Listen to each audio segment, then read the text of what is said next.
Hello students, कैसे हैं आप सब। उम्मीद करते हैं आप सब बहुत अच्छे होंगे। आज हम ट्रांसफॉर्मेशन को शुरू करने जा रहे हैं। ट्रांसफॉर्मेशन की पहली exercise removal of adverb too की चर्चा करेंगे, जो कि new style of general English grammar की रहने वाली है। वन बाय वन करके सेंटेंसेस को देखते हैं। बहुत इजी सेंटेंसेस है। सबसे पहला सेंटेंस को देख लेते हैं। It is a never too late to start, यानी कि अभी बहुत देर नहीं हुई है शुरुआत के लिए। अर्थात कैसे बनाएंगे, इट इज नेवर, बेटा टू को सो में चेंज कर देते हैं, रिमूव करना है टू को, तो it is never so late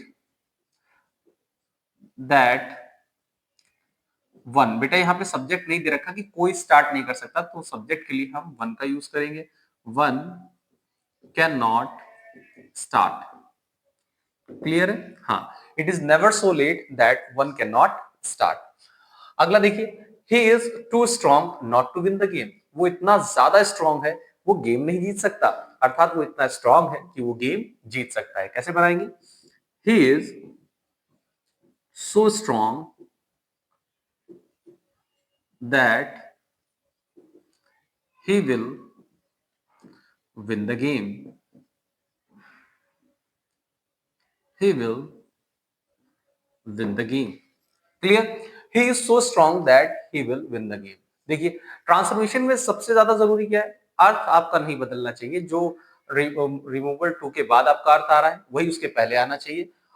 और अगला सेंटेंस को देख लेते हैं। इट इज टू हॉट, बहुत ज्यादा गर्म है। तो हम इसको ऐसे नहीं कर सकते बहुत ज्यादा गर्म है कि कोई इसे बियर नहीं कर सकता या छू नहीं सकता। तो कैसे बनाएंगे?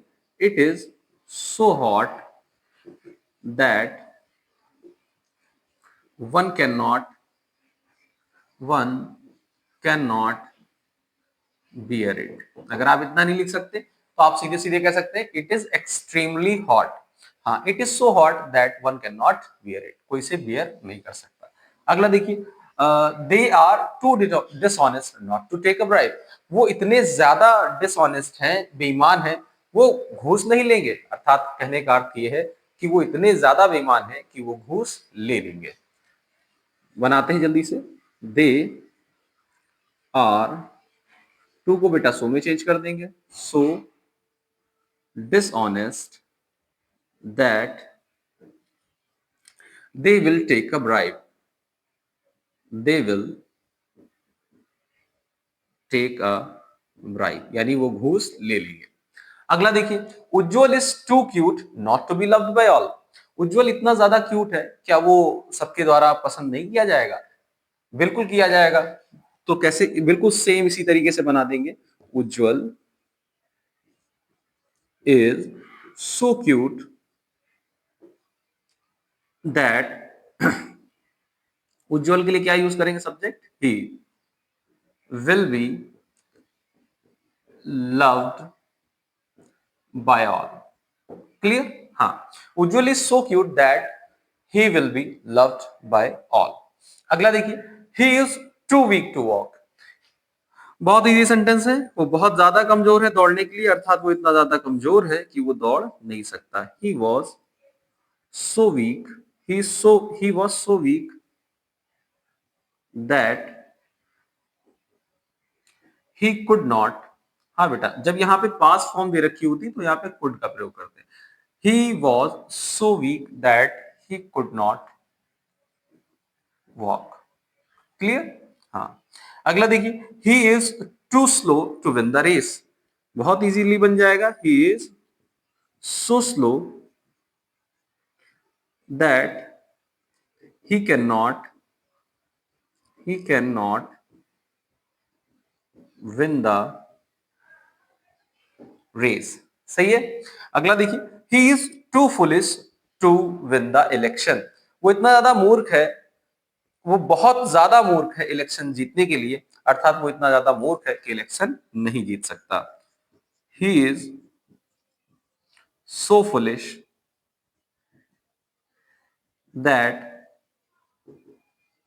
he cannot win the election। बहुत इजी सेंटेंसेस थे। एक बार इसका स्क्रीनशॉट ले लीजिए, फिर आगे की ओर बढ़ते हैं। चलिए अब नेक्स्ट सेंटेंस को देख लेते हैं। He is too old to walk, वो इतना ज्यादा बूढ़ा है कि वो बहुत ज्यादा बूढ़ा है दौड़ने का, वॉक करने के लिए। अर्थात हम यही तो कहेंगे, वो इतना ज्यादा बूढ़ा है, ही इज सो ओल्ड दैट, कि वो वॉक नहीं कर सकता, ही कैन नॉट वॉक। ट्रांसफॉर्मेशन का सीधा सीधा अर्थ होता है कि आप एक ग्रामेटिकल फॉर्म से दूसरे ग्रामेटिकल फॉर्म में चेंज करेंगे, लेकिन बेटा अर्थ नहीं चेंज होना चाहिए। आप पहले सेंटेंस को देखिए, he is too old to walk, वो बहुत ज्यादा बूढ़ा है दौड़ने के लिए, टहलने के लिए, अर्थात वो इतना ज्यादा बूढ़ा है कि वो टहल नहीं सकता। अगला देखिए, principal is too busy to attend the meeting, principal इतने ज्यादा बिजी, बहुत ज्यादा बिजी है मीटिंग अटेंड करने के लिए, अर्थात यही तो कहेंगे कि principal is so busy that he cannot attend the meeting. He cannot attend the meeting. Clear है बेटा? हाँ, आगे देखिए, he is too proud to learn, वो इतना ज्यादा घमंडी है, वो बहुत ज्यादा घमंडी लर्न करने के लिए, अर्थात वो इतना ज्यादा घमंडी है कि वो लर्न नहीं कर सकता। He is so proud that he cannot learn. अगला देखिए, he is too weak to go to school, वो बहुत ज्यादा कमजोर है स्कूल जाने के लिए, अर्थात वो इतना ज्यादा कमजोर है कि स्कूल नहीं जा सकता। He is so weak that he can not go to school, go to school. अगला देखिए, the dress is too costly to be purchase, dress इतनी ज्यादा, बहुत ज्यादा कॉस्टली है परचेज करने के लिए, अर्थात द ड्रेस, यहां पे तो पैसिव दे रखा, हम इसको एक्टिव बनाएंगे बेटा, the dress is so costly. अब बेटा यहाँ पे सब्जेक्ट नहीं है, ड्रेस थोड़ी ना सब्जेक्ट हो जाएगा, कोई व्यक्ति उसे खरीदेगा, व्यक्ति के लिए क्या लगा देंगे, वन। हाँ, आपने रूल्स में पढ़ा होगा, जब सब्जेक्ट क्लियर ना हो तो सब्जेक्ट हम वन का यूज कर सकते हैं। One can not purchase it, one can not purchase it. हाँ, अब ये थर्ड फॉर्म नहीं आएगी, फर्स्ट फॉर्म आएगी, क्योंकि यहाँ पे मॉडल वर्ब लगी है। ठीक, मॉडल वर्ब के साथ वर्ब की फर्स्ट फॉर्म आती है। अगला देखिए, he is too poor to buy the books, वो बहुत ज्यादा गरीब है किताब खरीदने के लिए, अर्थात he is so poor that he can not buy the books. Clear? अगला देखिए, she is too weak to pass the examination. बेटा ये सेंटेंस आपके लिए है, आप इसको बना के कमेंट सेक्शन में पोस्ट करेंगे, देखते हैं कितने बच्चों का सही आता है। आई होप आज की भी एक्सरसाइज आपको बहुत अच्छे से क्लियर हुई होगी, कॉन्सेप्ट क्लियर हुआ होगा। अगर आज की एक्सरसाइज आपको यूजफुल लगी हो तो इसको अपने दोस्तों के साथ जरूर शेयर करें। आज के वीडियो में इतना ही, शुक्रिया।